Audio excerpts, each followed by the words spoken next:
Hola, bienvenidos nuevamente al canal Sepremat. En esta ocasión vamos a considerar el tema lógica proposicional. En esta primera parte hablaremos de la lógica y las proposiciones lógicas. Cuando nos referimos a algo que es lógico, hablamos de aquello que es coherente, de aquello que es bien estructurado. ¿Pero qué es la lógica? Podríamos decir que la lógica es una ciencia formal. Es una rama de la filosofía que estudia los principios del pensamiento y las estructuras del pensamiento. Además, podríamos decir que es un sistema que permite verificar si un razonamiento es correcto o incorrecto. Finalmente, la finalidad de la lógica podríamos decir que es el estudio de la razón en el conocimiento, o podríamos decir que se centra en el estudio del razonamiento humano. En fin, existen muchas y diversas definiciones de la lógica. Sin embargo, las que dimos son suficientes para entrar directamente a nuestro tema. La lógica podríamos dividirla en dos partes. La que se conoce como lógica formal o aristotélica, que es la que se dedica al estudio de la inferencia mediante la construcción de lenguajes formales, sistemas deductivos y semánticas formales. Y está la que se conoce como lógica simbólica o matemática, la que conocemos también como lógica proposicional. Esta se basa en la aplicación de símbolos por medio de tablas de verdad que nos permiten ver lo verdadero o falso de las proposiciones. Por eso entonces vamos a entrar directamente a nuestro tema, lógica proposicional. ¿A qué se conoce como lógica proposicional? Bueno, es la lógica basada en proposiciones. Por lo tanto, si vamos a empezar nuestro estudio de lógica proposicional, empezaremos hablando de la proposición. Bueno, nosotros sabemos que la lógica utiliza un lenguaje exacto, un lenguaje que no da lugar a imprecisiones. Por eso, para tal fin, se toma como elemento básico a la proposición. Finalmente, ¿qué es una proposición? Una proposición es un enunciado al cual se le puede dar un valor de verdad. Es decir, nosotros en nuestro lenguaje común usamos enunciados, pero no todos los enunciados son proposiciones.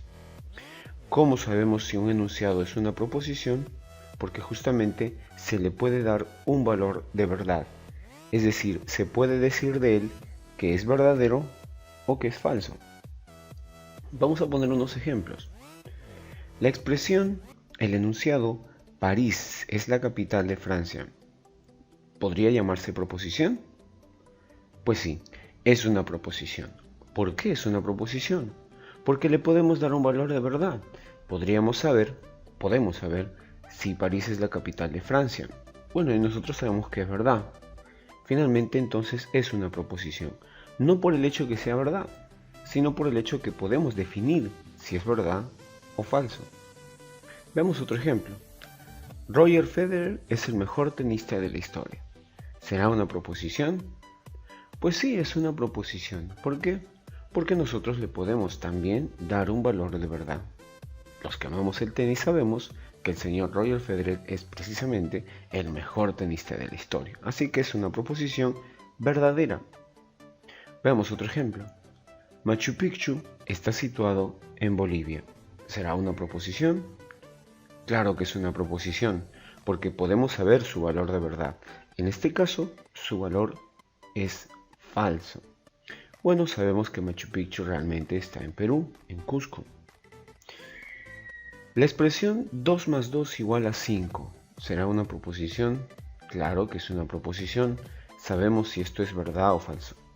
Sabemos en esta ocasión que esta proposición es falsa, porque 2 más 2 no es 5. ¿Qué tipo de expresiones o qué tipo de enunciados no son proposiciones? La expresión ¿cómo te llamas? ¿Es una proposición? No es una proposición. ¿Por qué? Porque es una pregunta y no se puede afirmar de una pregunta si es verdad o es falsa. Una pregunta no tiene un valor de verdad. La expresión deseo que seas feliz. Bueno, es simplemente un deseo. Esto no tiene un valor de verdad, por lo tanto, no es una proposición. Vamos a hablar ahora de proposiciones simples. Los ejemplos que mencionamos de proposiciones son justamente ejemplos de proposiciones simples. A las proposiciones las vamos a representar simbólicamente mediante el uso de letras del alfabeto. Usamos normalmente las letras P, Q, R, S y T. Estas reciben el nombre de letras o variables proposicionales. Esto ayuda a que el lenguaje proposicional se haga más simple y exacto incluso que el lenguaje natural.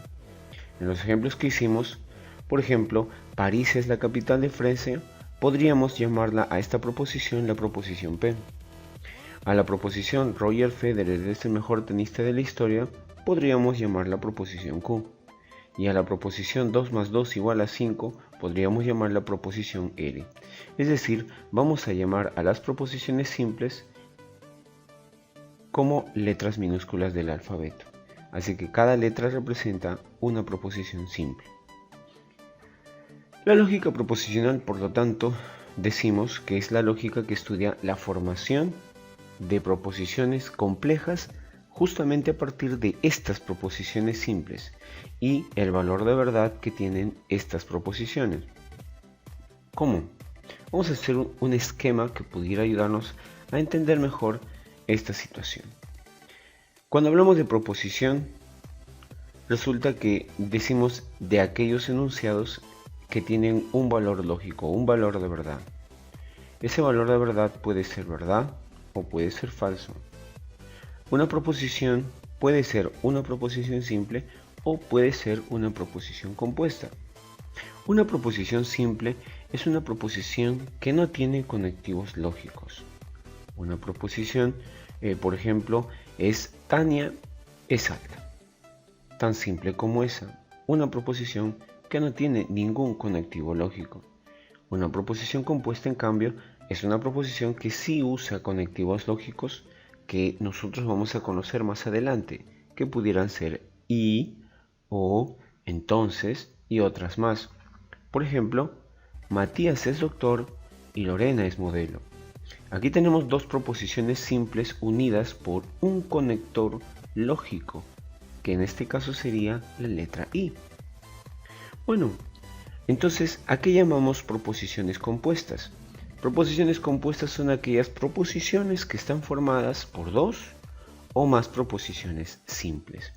En toda proposición compuesta, las proposiciones simples están ligadas, enlazadas, mediante estas palabras a las que nosotros conocemos como conectivos lógicos, que sirven para unir o enlazar estos enunciados o proposiciones. Por ejemplo, tenemos dos proposiciones simples. La proposición P, Simón es un hombre trabajador, y la proposición Q, Simón es una persona amigable.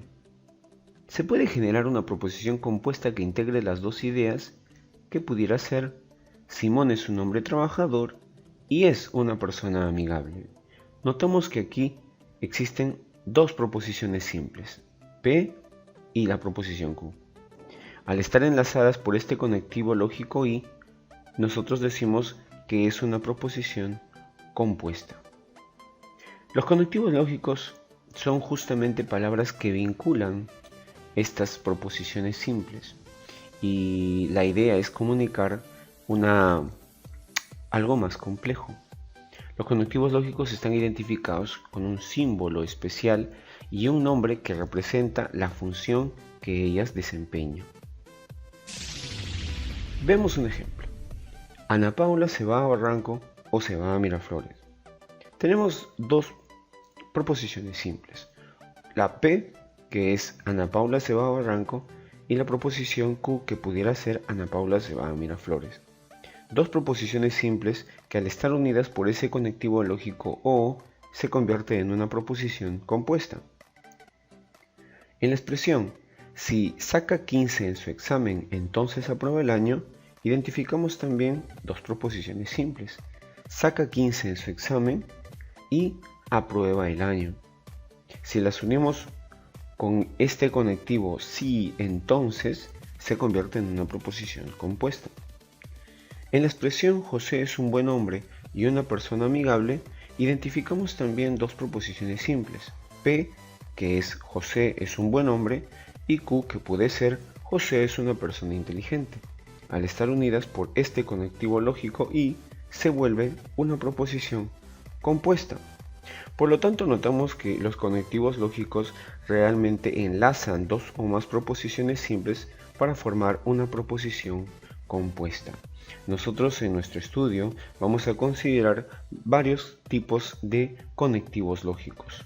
Todo esto lo vamos a considerar en la siguiente parte de nuestro video que les invitamos a continuación a ver. La segunda parte, conectores lógicos y tablas de verdad.